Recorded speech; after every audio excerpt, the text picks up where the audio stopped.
কুষ্টিয়ার জগতি বাংলাদেশের প্রথম রেলওয়ে স্টেশন। 1862 সালে ব্রিটিশ আমলে তৈরি 162 বছর বয়সী রেল স্টেশনটি এখন প্রায় বিলুপ্তির পথে। লাল ইটের একটি দোতলা ভবন দাঁড়িয়ে আছে এই স্টেশনে।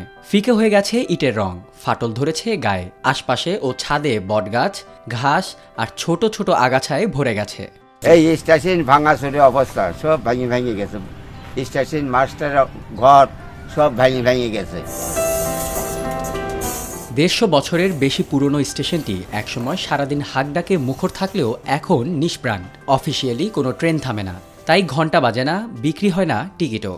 বন্ধ হয়ে পড়ে আছে কক্ষটি। এখন একটি লোকাল ট্রেন যাত্রা বিরতি দিলেও স্টেশনের বেহাল দশায় ব্যাপক বেগ পেতে হয় উঠানামায়, যেটা বর্তমানে একদম বেহাল দশা হয়ে গেছে।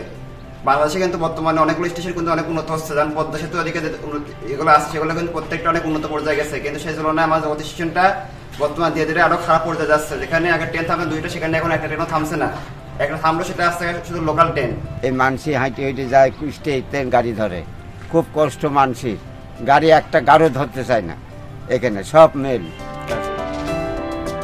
অতীতে রেলওয়ে বিভাগ জগতি স্টেশনকে আধুনিকায়ন ও জাদুঘর নির্মাণের উদ্যোগ নিলেও তা আলোর মুখ দেখেনি। স্থানীয় ও যাত্রীদের দাবি, বাংলাদেশের ইতিহাসের প্রথম এই রেলওয়ে স্টেশনটি সংস্কার হোক। সেই সাথে এই স্টেশনে সব ট্রেনের যাত্রাবিরতি দেওয়ার দাবিও জানিয়েছেন তারা।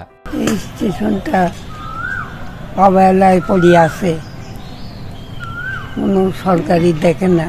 গরিব পিরিয়ডের স্টেশন এখন পর্যন্ত তার কোনো রক্ষণাবেক্ষণও নেই, কেউ দেখারও কেউ নেই। ব্রিটিশ শাসন আমলে পশ্চিমবঙ্গের সঙ্গে যোগাযোগ স্থাপনা করতে প্রায় 300 বিঘা জমির উপর নির্মিত গড়ে তোলা হয় কুষ্টিয়ার জগতি রেল স্টেশন। 1862 সালের 15 নভেম্বর কলকাতার রানাঘাট থেকে কুষ্টিয়ার জগতি পর্যন্ত 53.11 কিলোমিটার ব্রডগেজ রেলপথ চালু হয়। রেলপথ ও জগতি স্টেশন স্থাপনের পর দেশে শুরু হয় রেলের যাত্রা।